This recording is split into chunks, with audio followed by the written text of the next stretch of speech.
একদিন মাটির ভেতরে হবে ঘর রে মন আমার, কেন বাঁধো দালান ঘর রে মন আমার, কেন বাঁধো দালান ঘর। ঠিক কিনা বলেন?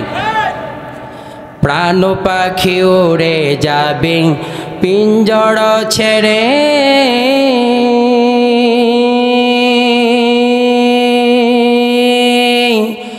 দৌড়াদামি সবই রবে তুমি যাবে চলে। ঠিক কিনা বলেন? প্রাণ পাখি ওড়ে যাবে পিঞ্জর ছেড়ে,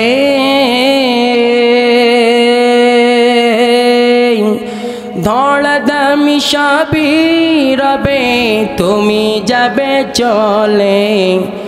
বন্ধু বান্ধব যত মাতা পিতা তারার সুত সবই হবে তোমার পরে মন আমার, কেন বাঁধো দালান ঘর রে মন আমার, কেন বাঁধো দালান ঘর। ঠিক কিনা? এই জন্য একবার তাকিয়ে দেখেন, যারা দালান ঘর বানিয়েছে কারো ভাগ্য জুটেছে, কারো ভাগ্য জুটে নাই। কে জানি কখন জানি চলে যাবে, কেউ বলতে পারে না। চিল্লায় বলেন একজন পারেন তিনি কে? এই জন্য সামনে রমজান আসতেছে, আমাদেরকে আগেই সতর্কতা বাণী পৌঁছায় দিয়েছেন। সামনে রমজান, তোমরা কি করো?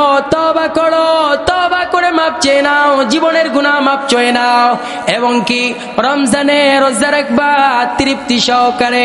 তোমরা অন্তরের ভিতরে আনন্দ পাবা, ভালো কিছু পাবা, দেখবা দিনে দিনে তোমার ঈমানটা বৃদ্ধি হতেই থাকবে। আল্লাহু আকবার। বনি ইসরাইলের একজন ব্যক্তি 99 জন খুন করেছে, তারপরেও আল্লাহর কাছে বলেছে, আল্লাহ আমাকে মাফ করে দিয়ে দাও। আল্লাহ বললেন, গোলাম তওবার মতো যেহেতু তওবা করেছো, মাপ চেয়েছো, তোমার সেই 99টা খুনের আসামি হওয়ার পরেও মাফ করে দিলাম। সুবহানাল্লাহ জোরে বলবেন না? আরো জোরে বলি সুবহানাল্লাহ। এরপরে 2 নম্বর আসেন আল্লাহ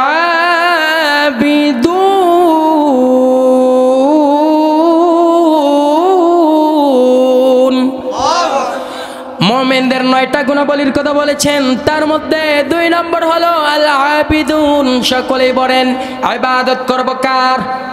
দাসত্ব করব কার? গোলামি করব কার?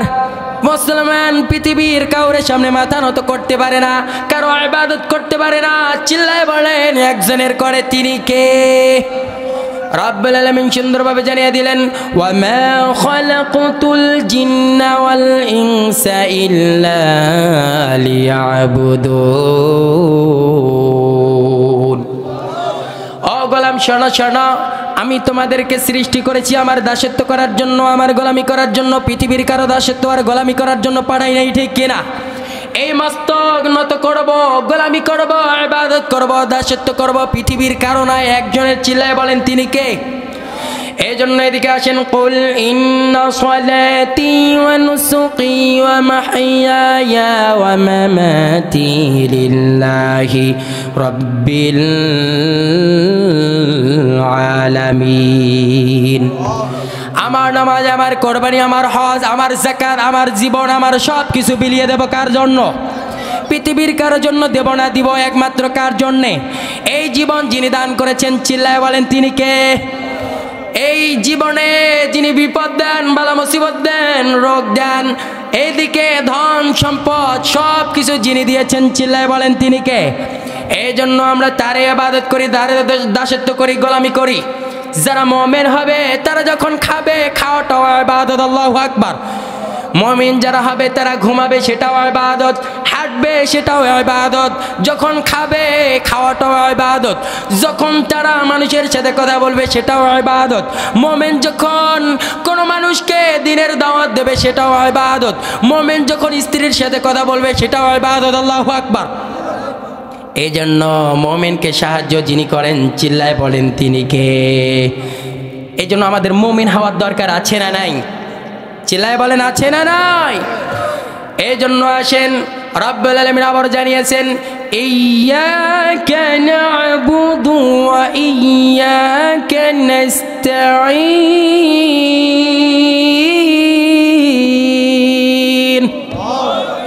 ইয়াকা না'বুদু, ইবাদত করি কার?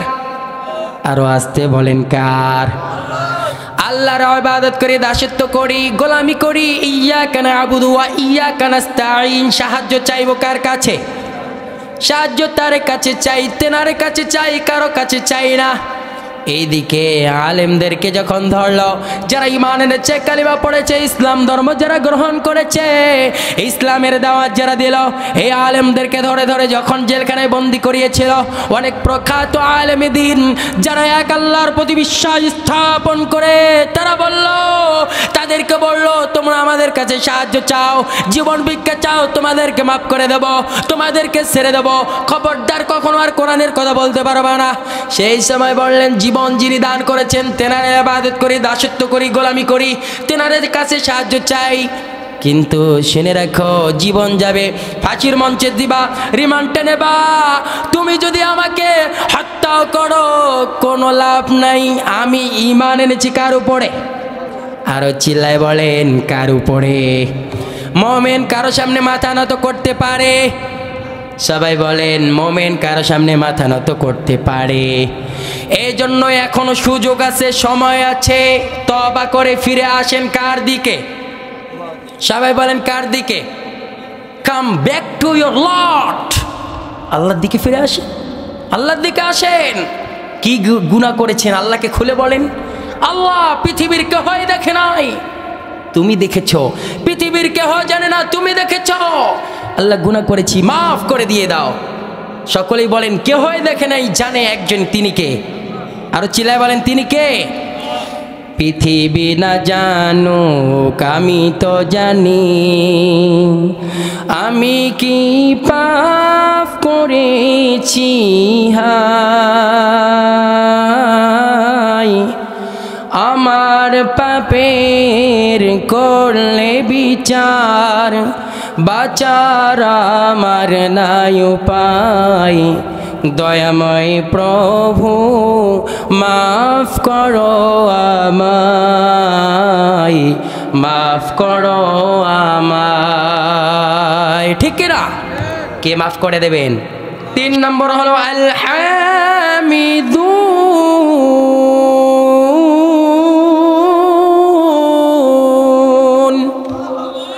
মুমিন যারা হবে তার মধ্যে 3 নম্বর হলো যে তারা প্রশংসাকারী হবে কার? আরো চিল্লায় বলেন আল্লাহর প্রশংসা করবে। এইদিকে একটা বার তাকিয়ে রাখেন, কোন এমপির যদি আপনারা প্রশংসা করেন, মায়ের যদি প্রশংসা করেন, বাবার যদি প্রশংসা করেন, মন্ত্রীর যদি প্রশংসা করেন, 1 বার করবেন, 2 বার করবেন, 3 বার করবেন, 1 ঘন্টা করবেন, 2 ঘন্টা করবেন, 1 দিন করবেন, 2 দিন করবেন, প্রশংসা তাদের শেষ হয়ে যাবে। মায়ের করবেন, প্রশংসা শেষ হয়ে যাবে, বাবার করবেন, প্রশংসা শেষ হয়ে যাবে। কিন্তু যেই মালিক সৃষ্টি করেছেন তেনার প্রশংসা শেষ করা যাবে না। ঠিক কিনা বলেন? রব্বুল আলামিন সুন্দরভাবে জানালেন, কুল লাউ কানাল বাহরু মিদাদান লিকালিমাতি রাব্বি লানাফিদাল বাহরু ক্বাবলা আন তানফাদা কালিমাতু রাব্বি ওয়ালাউ জিনা বিমিসলিহি মাদাদা। রব্বুল আলামিন সুন্দরভাবে জানালেন, গোলামেরা শোনো, সারা পৃথিবীতে যতগুলো গাছ আছে সবগুলো গাছগুলোকে যদি কলম হিসাবে যদি ব্যবহার করো, আর সারা পৃথিবীর যতগুলো নদী নালা খাল বিল আছে, সমুদ্র আছে, সব পানিগুলো যদি তোমরা কালি হিসাবে ব্যবহার করো, আমার প্রশংসা লেখা শেষ করতে পারবে না। আল্লাহু আকবার। সকলেই বলেন আল্লাহর প্রশংসা লেখা শেষ হবে? হবে? সাগরের জলকে কালি করে, গাছের পাতাকে খাতা করে, তোমার মহিমা লেখা শেষ হবে না যদিও লিখি প্রভু জীবন ভরে। চিল্লায় বলেন ঠিক কিনা? সাগরের জলকে কালি করে, গাছের পাতাকে খাতা করে, তোমার মহিমা লেখা শেষ হবে না যদিও লিখি প্রভু জীবন ভরে। তাহলে সবাই বলেন প্রশংসা করব কার? একজন মালিকের প্রশংসা আমাদের করার দরকার আছে না নাই? মালিকের প্রশংসা করব, মালিককে ডাকবো। এই জন্য আমরা যখন যদি খাই, খাওয়ার সময় আমরা যখন পড়ি বিসমিল্লাহি ওয়ালা বারকাতিল্লাহ, আমরা যখন শুকরিয়া আদায় করব, রব্বুল আলামিন বললেন গোলামেরা শোনো শোনো, আমার যখন প্রশংসা আদায় করো, আমার যখন শুকর আদায় করো, তখন আমি রব্বুল আলামিন তোমার রোজি রোজগার, টাকা পয়সা কামাইয়ের মধ্যে আমি আল্লাহর বরকত নাজিল করে দেই। ওয়ানাযালাতহুমুস সাকিনা, আমার সাকিনা, আমার রহমত বর্ষিত হয়ে যায় তোমাদের উপরে। আল্লাহু আকবার। এই জন্য এদিকে আসেন, 4 নম্বর হলো আস-সাইহুন।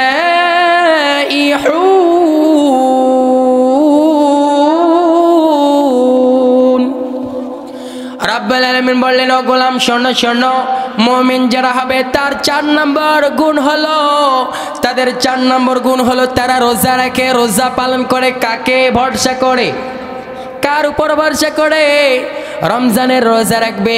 অনেক মানুষ আছে খিদার ঠেলায় তারা রোজা পালন করে না। তারা বলে যদি রোজা পালন করি সুখে যাব, যদি আমরা রোজা পালন করি তাহলে আমাদের শরীরটা অসুস্থ হয়ে যাবে, যদি রোজা পালন করি সিগারেট খাওয়া হবে না। আছে না নাই? এরকম মানুষ বাংলার জমিনে নাই, এই দেশি বাড়িতে আছে। ইয়া রাসূলুল্লাহ, ইয়া হাবিবাল্লাহ, যারা রোজা পালন করলো, এই রোজা পালন করার পরে এদের সওয়াবটা কি বাকি থাকে? এবার রাসূল সাল্লাল্লাহু আলাইহি সাল্লাম সুন্দরভাবে জানালেন আর বুঝালেন, আমার উম্মতেরা শোনো, ও সাহাবীরা শুনে রাখো, যদি তোমার কোনো কামলা তোমার বাড়িতে খাটে, ওই কামলা যখন তোমার কি করবে, কাজকর্ম করবে, তার পাওনা যেমনি করে তুমি সাথে সাথে দিয়ে দাও। আমার মালিক বললেন যারা রমজানের রোজা পালন করে, একটা রোজা পালন করলো, রোজা রাখার সাথে সাথে, ইফতারি করার সাথে সাথে, রোজা ভাঙার সাথে সাথে তার পাওনা আমি আল্লাহ বুঝে দিয়ে দেই। আরো জোরে বলি সুবহানাল্লাহ।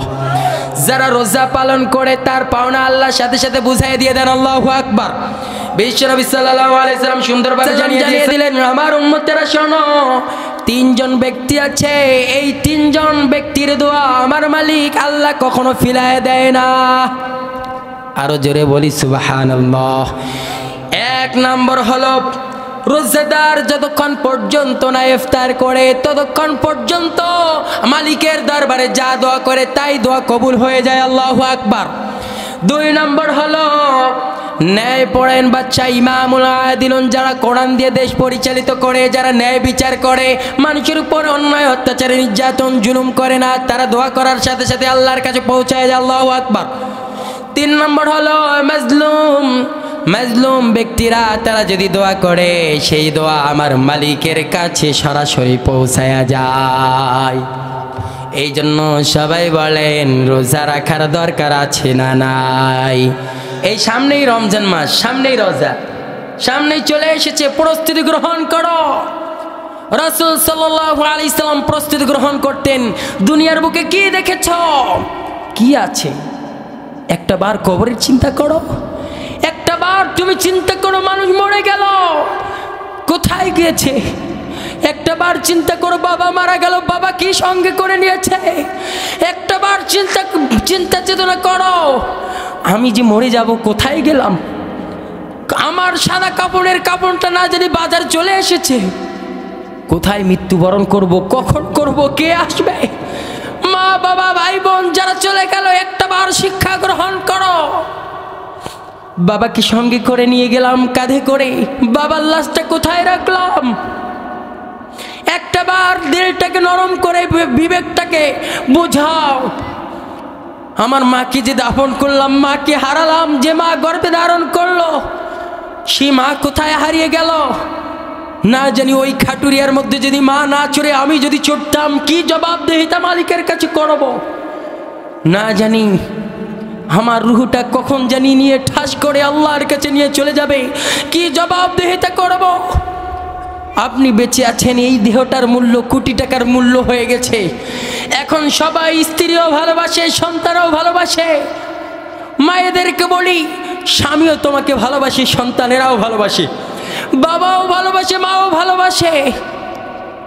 আমার সন্তানেরা আমাকে ডাক দিয়ে বলে, বাবা তুমি কি খাবা, তোমার জন্য নিয়ে আসবো, মা অসুস্থ। মায়ের পাশে বসে সন্তানের ভালোবাসায় মায়ের কাছে বসে সন্তান কান্দে, বলি মা তুমি যদি না থাকো তাহলে আমার এই পুরো জীবনটা শেষ হয়ে যাবে মা। সন্তান বসে বসে কাঁদে। একটাবার চিন্তা করো, সেই মানুষটা যখন মরে যাবে এই শুধু দেহ পড়ে থাকবে, তার তিল পরিমাণ 4 আনা 4 পয়সাও তার মূল্য আর দাম নাই। যখন মানুষ মরে যাবে তার 4 আনা পয়সাও তার মূল্য হবে না। একটা মানুষ যখন মরে যায় কোটি টাকার সম্পত্তি থাকলেও তাকে আর ফিরে তাকায় না, সবগুলো সম্পত্তি দখল করে নেয়। একটা ভিডিও দেখলাম, সন্তানকে এত বড় একজন ডাক্তার বানিয়েছে, এমন একজন মানুষ বানিয়েছে কারে চড়ে চড়ে শুধু ঘুরে বেড়ায়। সেই সন্তান মৃত্যুর সময় যখন বাবা ইন্তেকাল করলো, সেই বাবার কাছে সন্তান কি করলেন জানেন? যার দিন নাই ধর্ম নাই কিছুই নাই, বাবার লাশটাকে নিয়ে আঙ্গুল দিয়ে টিপসই নিয়ে তার জমিগুলো দখল করে নিয়ে নিল। বাবার দিকে একবার ফিরে তাকালো না। আমার বাবা কত কষ্ট করে আমাকে লালন পালন করালো, একটা বার কেউই তাকালো না। কিয়ামত যেদিন কায়েম হবে, প্রতিষ্ঠিত হবে, ইয়াউমা ইয়াফিরুল মারউ মিন আখিহি ওয়া উম্মিহি ওয়া আবিহি ওয়া সাহিবাতি ওয়া বানি। স্ত্রীও দৌড় মারবে, সন্তানও দৌড় মারবে, বাবা একদিকে দৌড় মারবে, মা একদিকে দৌড় মারবে, একটা নেকি আর কেউ দেবে না। আমার যুবক ভাইয়েরা, আমার ভাইয়েরা, আমার বাবাজিরা একটা বার চিন্তা করেছেন কে দেবে আমার একটা নেকি? কে আমাকে সাহায্য করবে সেই দিন? কে আমাকে সেই দিন আল্লাহর আসামির খাট গড়ায় দাঁড়িয়ে আমার জন্য জবাবদিহিতা করবে? আমার সন্তানকে দুগ্ধ পান করালাম, আমার সন্তান আমার কাছে বড় হয়ে গেল, আমার সন্তানকে মাথার ঘাম পায়ে ফেলে আমার সন্তানের জন্য খেটে, সন্তানের জন্য নিজে না খেয়ে একটা পরোটা নিয়ে এসেছিলাম, না জানি আমি একটা আপেল নিয়ে এসেছিলাম, নিজে পেটে আর দেই নাই। সন্তানের ভালোবাসাটা অন্তরে রেখেছিলাম, অথচ সেই সন্তানটা পর্যন্ত আজ আমাকে ভুলে গেল। সেই সন্তানটা পর্যন্ত আমি যখন মরে গেলাম আমার দিকে একটা বার ফিরে তাকালো না। নেককার সন্তান যদি রেখে যেতেন, ওই নেককার সন্তান দোয়া করার সাথে সাথে আল্লাহর কাছে পৌঁছে যেত। আল্লাহু আকবার বলেন।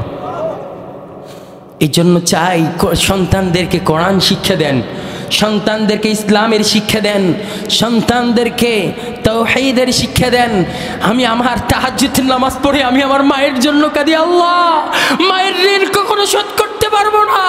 আল্লাহ আমার মা যদি ইন্তেকাল করে, কালিমা নসিব করে, জান্নাতের উঁচু মাকামটা আমার মাকে দান করি। আল্লাহু আকবার। আমার মায়ের জন্য বারবার দোয়া করি, আল্লাহ আমার মা অসুস্থ, মায়ের জন্য দোয়া করি মাকে সুস্থতা দিয়ে দাও। নেককার সন্তান যদি রেখে যাও, নেককার সন্তান মায়ের জন্য দোয়া করবে, বাবার জন্য দোয়া করবে, পরিবারের জন্য দোয়া করবে, সকলের জন্য দোয়া করবে। সন্তান কিছুই দিতে না পারে কিন্তু আল্লাহর কাছে কান্নাকাটি করে 2 চোখের অশ্রু যখন ফেলে আল্লাহর কাছে বলবে, আল্লাহ আমার মা আমাকে কষ্ট করে লালন পালন করিয়েছে, মানুষ করিয়েছে, আল্লাহ আমার মাকে মাফ করে দিয়ে দাও। রব্বুল আলামিন বললেন, নেককার সন্তান যদি দোয়া করে পৃথিবীর বুকে, তোমরা শুনে রাখো আমার গোলামেরা, বন্দুকের গুলি যেমনে করে গুলি করলে মিস্টেক হয়ে যেতে পারে, কিন্তু নেককার সন্তান যখন হাত তুলে দোয়া করবে সবগুলো দোয়া আমি আল্লাহর কাছে কবুল হয়ে যায়। একটু জোরে জোরে বলি সুবহানাল্লাহ। মায়ের কাছে অপরাধ করেছি, মা আমাকে বলে, বাবা ধৈর্য হারাইস না, আমার মালিক একজন আল্লাহ আছে। পৃথিবীর পুরো মানুষ যদি এক পাল্লায় হয়ে যায়, একদিকে যদি হয়ে যায়, মা যদি দোয়া করে আর বলে, বাবা ধৈর্য হারাও না, এক আল্লাহর প্রতি বিশ্বাস স্থাপন করে অবাশিরিস সাবিরিন, ধৈর্য ধরো, দেখবা ধৈর্যের ফল আমি আল্লাহর পক্ষ থেকে আমার আল্লাহ তোমাকে দান করবে। সুবহানাল্লাহ বলেন। একটা বার মায়ের দিকে তাকান। মা 10 মাস 10 দিন ধরে গর্ভে লালন করেছে, পেটের ভিতরে রেখেছে, কত লাথি দিয়েছেন। যারা গর্ভে ধারণ করেছে তারা জানে মায়ের কি অবস্থা। সেই মাকে কখনো লাথি দেওয়া যাবে না, সেই মাকে কখনো অবহেলা করানো যাবে না। মাকে কষ্ট দিয়েছেন, পা ধরে ক্ষমা চান। আজ আমি এত দূর আসার কারণ আমার মায়ের দোয়া, বাবার দোয়া, ভাইয়ের দোয়া, ঠিক কিনা বলেন? ব্যবসা বাণিজ্য কম চলে, মায়ের কাছে দোয়া নেন। এইদিকে আপনার অভাব, মায়ের কাছে দোয়া নেন। নামাজ কায়েম করেন, বিশ্বাস স্থাপন করে রাখেন। আল্লাহি, আল্লাহর কসম করে বলেছি, জীবনে কখনো যেই কাজে যাবেন সেই কাজেই যিনি সাহায্য করবেন, চিল্লায় বলেন তিনি কে? রব্বুল আলামিন 3 বার মায়ের কথা বলেছিলেন, 1 বার বাবার কথা বলেছেন। খবরদার মায়ের সাথে খারাপ আচরণ করো না। পৃথিবীর বুকে অনেক সন্তানেরা দেখেন, তারা এইদিকে তাকিয়ে দেখেন অনেক কোটিপতিওয়ালা, লাখপতিওয়ালা, টাকার অভাব নাই, পয়সার অভাব নাই, কিন্তু বৃদ্ধাশ্রমে মা এবং বাবা পড়ে পড়ে থাকে। শুনে রাখেন, পৃথিবীর বুকে একটা ধার যেটা আছে, পৃথিবীর বুকে তোমাকে পেতে হবে। মায়ের যে আচরণ করেছো, মায়ের সাথে ভালো আচরণ করেছো, তোমার সন্তানও তোমার সাথে ভালো আচরণ করবে। মায়ের সাথে তোমরা খারাপ আচরণ করেছো, শুনে রাখো জুতা পিঠা খাইতেও সময় লাগবে না। দুনিয়ার বুকে যখন বেঁচে আছো, শুনে রাখো মৃত্যুর পূর্বে এটার শোধ আমার মালিক নেবেই নেবে। এটা পাবেন আপনি, এটার মধ্যে কোনো সন্দেহ নাই। হুজুর বসে আছে পাশে, হুজুরও বলবে এই প্রতিফল, এই অবস্থা তোমার মায়ের যেরকম করেছো তোমার সন্তানও করবে। এটার শোধ আল্লাহ তাআলা নেবে নেই। এই জন্য এদিকে আছেন রব্বুল আলামিন বললেন, গোলামেরা শোনো শোনো, তোমরা যখন হাত তুলে যখন দোয়া করো, কোনো মানুষ যদি অনুতপ্ত হয়ে আমি আল্লাহর কাছে যখন দোয়া করে, এই চোখের পানি ঝরে ঝরে, অশ্রু ঝরা পানি, আবেগ ভরা পানি যখন বেয়ে বেয়ে পড়ে যায়, যখন নাকের ডোবার কাছে এসে যায়, অনুতপ্ত হয়ে যখন আমি আল্লাহর কাছে, তোমরা যখন দোয়া করলা, নাকের ডোবার কাছে আসার আগেই তোমার দোয়া কবুল হয়ে যায়। আরো জোরে বলি আল্লাহু আকবার। এই জন্য সবাই বলেন তওবার মতো তওবা করে ফিরে আসার দরকার আছে না নাই? এরপরে আসেন রব্বুল আলামিন আবার সুন্দরভাবে জানালেন, ও গোলামেরা শোনো শোনো, আমি আল্লাহ তোমাদেরকে জানিয়ে দিয়েছি মুমিন যারা হবে 9টা গুণাবলীর কথা বলেছেন। তার মধ্যে 5 নম্বর হলো আর রাকিউন, রুকু করব, সিজদা করব। আর রাকিউন আস-সাজিদুন, রুকু করব, সিজদা করব। সকলেই বলেন কার কাছে? সিজদা নত হব, ওয়াসজুদ ওয়াক্তারিব, সিজদায় নত হব কার সামনে? সবাই বলেন কার সামনে? আমরা সিজদায় নত হব, মাথা নত হব। আমরা সিজদা নত হব, মাথা নত করব পৃথিবীর কারো সামনে নয়, একজনের সামনে। তিনি কে? আরো চিল্লায় বলেন তিনি কে? আমরা আল্লাহর কাছে চাইব। সম্মানিত হাজিরিন, আমি আমার মূল পয়েন্টের দিকে চলে যাচ্ছি। শোনেন, আমরা যারা আছি সকলেই ইবাদত করব কার? দাসত্ব করব কার? গোলামি করব কার? এই মস্তক নত করব কার সামনে? তওবা করব কার সামনে? আমরা রুকু করব, সিজদা করব, রোজা রাখবো, হজ করব, যাকাত দেব, মায়ের সেবা যত্ন করব। কার জন্য? সব কিছুই বিলিয়ে দিব একমাত্র কার জন্যে? আল্লাহ তাআলার জন্যে। সম্মানিত হাজিরিন, আসেন এই ছোট্ট একটা কথা বলেই শেষ করি। শুনে রাখেন, আমরা অনেকেই আছি স্বাধীনতার যুদ্ধ আমরা দেখি নাই, কিন্তু 2025 সালে 24 সালে বৈষম্য বিরোধী ছাত্র আন্দোলনে আমরা বৈষম্য বিরোধী আমরা যুদ্ধের চেতনার কিছু অংশ দেখেছি, ঠিক কিনা বলেন? আমি বলি আপনারা শুনে রাখেন, আমিও যুদ্ধ দেখি নাই, কিন্তু আমি নিজেও বৈষম্য বিরোধী ছাত্র আন্দোলনের নেতা এবং কর্মী ছিলাম। আল্লাহু আকবার বলেন। আমরা যদি রাজপথে নামতাম তাহলে আজ যেই স্বৈরাচারী জালেমেরা ক্ষমতার চেয়ারে বসে থাকতো, আজ আপনারা শুনে রাখেন, আপনারাও রাত্রিবেলা ভালোভাবে ঘুমাইতে পারতেন না। আপনাদের অর্থ সম্পদ টান দিয়ে নিচ্ছে জালিমেরা, আপনারা বুঝতে পারেন না। সত্য ঘটনা, সত্য একটা কথা বলে যাই, রাখেন, আপনারা শুনে রাখেন। আমি বলি নেই, আপনাদের এই মিরগঞ্জ পুলিশ ফাঁড়িতে যখন গেলাম, যাওয়ার পরে দেখি পুলিশ ইনচার্জ বসানো অবস্থায়, পিছনে আমি দেখলাম পুলিশ ইনচার্জের পিছনে লেখানো আছে, আমি বলি নাই, বঙ্গবন্ধু শেখ মুজিবুর রহমান বলেছিলেন, তোমরা যারা পুলিশ প্রশাসনের চাকরি করো শুনে রাখো, খবরদার দিন মজুরি খেটে খাও মানুষের উপর অন্যায় অত্যাচার নির্যাতন জুলুম পাপাচার কখনো তাদের উপর করবে না। কারণ তোমরা একটাবার শুনে রাখো, তোমরা তাদের টাকার খাও, তাদের টাকায় চলো, তোমাদের পোশাক, তোমাদের রাইফেল, তোমাদের অস্ত্র, তোমাদের গুলি, তোমাদের বুলেট, এবং কি তুমি চলো, তোমার পরিবার চলে। খবরদার তাদের উপর অন্যায় অত্যাচার নির্যাতন জুলুম করবে না। আল্লাহু আকবার। আপনাদের সম্পদ, আপনাদের অর্থ, আপনাদের সব কিছু আপনারা কি বুঝে নিতে রাজি নাই? সকলে বলেন, নিতে রাজি নাই? আপনারা একটাবার চিন্তা করেন, হুজুর এটা তো রাজনীতির কথা, রাজনীতি নয়, আমার সম্পদ বুঝে নেওয়াটাই আমার দায়িত্ব, সঠিক দায়িত্ব, ঠিক কিনা? যদি কেউ এই কথা বলে, আমি মনে করি আপনার জমির সম্পদ আজকে মাহফিলে লিখে দেন, আর কোনো দিন আপনি ভাগিদার হতে পারবেন না।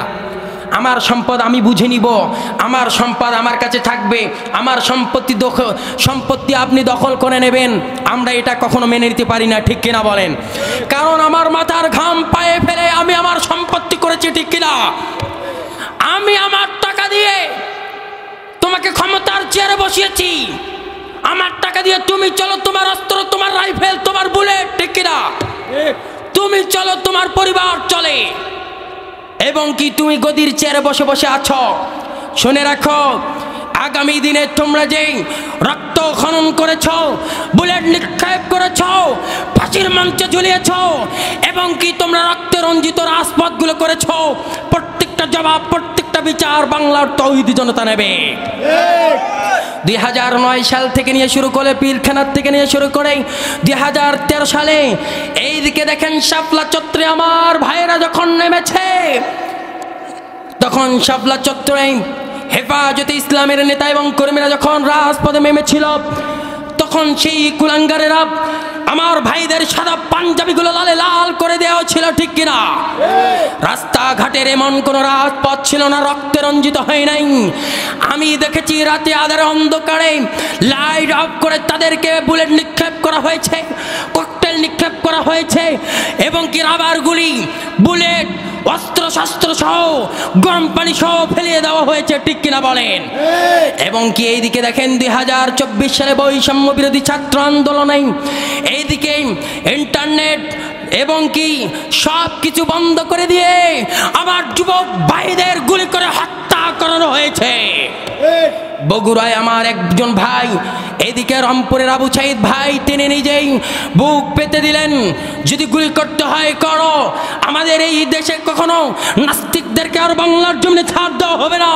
যখন বুক পেতে দিয়েছিলেন, গুলি খনন করা হয়েছে। আবু সাইদের ভাইয়ের মতো একজন ভাই, তিনি বগুড়ায় রাজপথে নেমেছেন বিধায় আমার ভাইকে হত্যা করে কবজি কেটে নেওয়া হয়েছে। এইদিকে 2024 সালে বৈষম্য বিরোধী ছাত্র আন্দোলনে বুলেট নিক্ষেপ করা হয়েছে। তাই আমি বলতে চাই, 2009 সাল থেকে নিয়ে শুরু করে, পিলখানা থেকে নিয়ে শুরু করে, এইদিকে 2013 সালে হেফাজতে ইসলাম থেকে নিয়ে শুরু করে 2024 সাল পর্যন্ত যে বুলেট নিক্ষেপ করেছো, কাদের মারফতে এই আইন জারি করা হয়েছিল, কার মাধ্যমে বুলেট নিক্ষেপ করা হয়েছে, কার মাধ্যমে ককটেল নিক্ষেপ করা হয়েছে, প্রত্যেকটা জবাব, প্রত্যেকটা গুলির বিচার আমরা নেবই নেব। আমার সম্পত্তি বুঝে নেওয়া আমার দায়িত্ব। আরো চিল্লায় বলেন, ঠিক কিনা? আমার সম্পত্তি আমি বুঝে নেব। কিসের রাজনীতির কথা, কিসের কি, কোনো আমরা মানি না। আমার সম্পদ আমাকে বুঝে দাও, ঠিক কিনা বলেন? ডক্টর ইউনূস সাহেবকে জানাই, আমি যেদিন থেকে কোরআনের ময়দানে কথা বলা শুরু করেছি, ফাঁসির মঞ্চে জ্বলবো, রক্ত দেব, জীবন দেব, আর কোন জালিমদেরকে ক্ষমতার চেয়ারে দেখতে চাই না। যদিও দেখি, কিন্তু আমার জবাবদিহিতে এখন প্রত্যেকটা পড়ে নেব। গুলি আমার টাকায় গুলি চলে, গুলি কোথায় নিক্ষেপ হয়েছে? আমার টাকায় তোমরা খাও, আমার বুকে গুলি চালাবা, আর রাজপথে নেমে তোমরাও গুলি চালাবা, আর গুলি চালাতে দেওয়া হবে না। আগে জবাবদিহিতা করো, ঠিক কিনা বলেন? আমরা কোনো পুলিশ প্রশাসনের চোখ রাঙ্গিয়ে কথাকে আমরা আর ভয় পাই না। আমরা আল্লাহর জন্য, আল্লাহর দিন কায়েমের জন্য, কোরআনের জন্য আমরা জীবন দিতেও প্রস্তুত। আমরাও যদি মরে যাই, এই জীবনে একটা বার আপনারা শুনে রাখেন, যারা শহীদ হয়ে যায় শহীদদের কোনো হিসাব নাই, বিনা হিসাবে জান্নাতের 8টা দরজাগুলো খুলে যায়। আল্লাহু আকবার বলতে কষ্ট হয়, সবাই বলেন আল্লাহু আকবার। যারা শহীদ হয়ে যাবে, শহীদরা যখন মরে যাবে আহলান সাহলান মারহাবান বলতে বলতে তাদেরকে জান্নাতে নিয়ে যায়। তাই আমরাও বলি ওই কুত্তার শিয়ালদের মতো ধুকে ধুকে মেয়ামা করে ওরকম করে পড়ে থাকার আমাদের কোনো দরকার নাই। আজকের থেকে নিয়ত আরো প্রতিজ্ঞা করলাম, ইসলামের জন্য যদি ডাক আসে, কোরআনের জন্য যদি ডাক আসে, মাথায় সাদা কাপড়ের কাপড় বেঁধে স্ত্রীর কাছে দোয়া নেব, সন্তানের কাছে দোয়া নেব, প্রয়োজন পড়লে আমরা স্ত্রীকে বিধবা বানাবো, সন্তানদেরকে এতিম বানাবো, মায়ের কাছে দোয়া নেব, মাথায় সাদা কাপড়ের কাপড় বেঁধে রাজপথে নামতে কারা কারা রাজি আছেন? 2 হাত তুলে আল্লাহকে দেখান।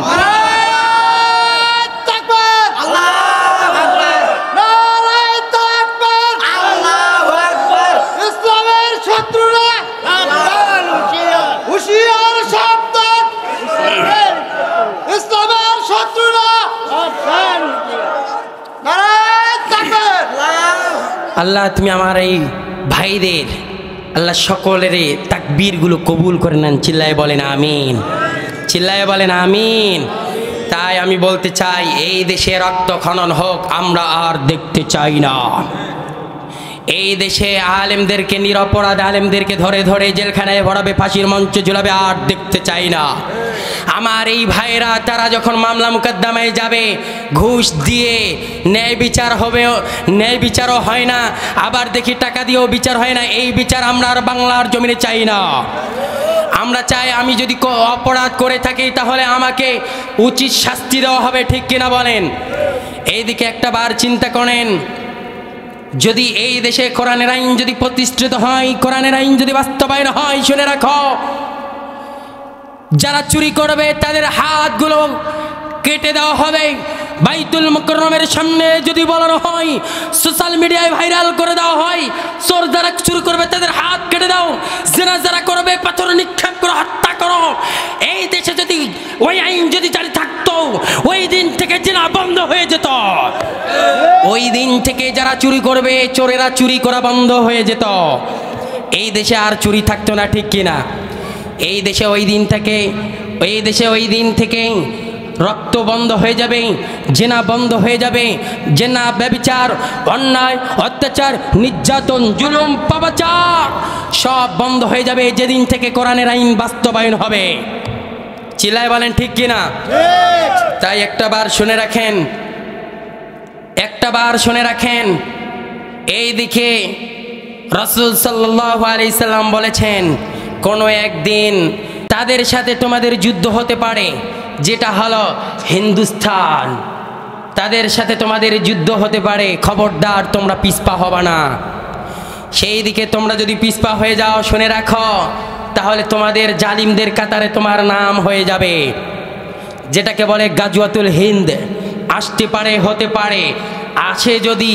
আমরাও বিড়ালের মতো দাঁড়াতে চাই না, সিংহের মতো দাঁড়িয়ে যেতে চাই। ওই দিন যদি ফিরে আসেন তাহলে আপনারা মুনাফেক হয়ে ফিরে আসবেন।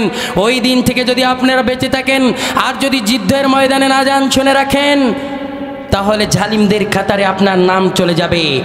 আমরা যদি গাজওয়াতুল হিন্দের সাথে যুদ্ধ করতে করতে, যদি কোরআনের ময়দানে যদি যুদ্ধ করতে করতে, যদি ইসলামের জন্য যুদ্ধ করতে করতে যদি আমরা যদি মরে যাই, শুনে রাখো, তাদের নাম শহীদের কাতারে চলে যায়। যারা ফাঁসির মঞ্চে ঝুলেছে এদেরকে মৃত বলো না, বরং তারা জীবিত। যারা ইসলামের পথে থেকে যারা মৃত্যুবরণ করলো এদেরকে মৃত্যু বলো না, বরং তারা জীবিত। এদেরকে তোমরা মৃত্যু বলো না, এদেরকে মৃত্যু বলো না। তাহলে আসেন আমার ভাইরা, আমরা সকলেই কাঁধে কাঁধ মিলিয়ে ঐক্যজোট হয়ে থাকতে চাই। থাকবো তো ইনশাআল্লাহ? রাজি আছি সবাই?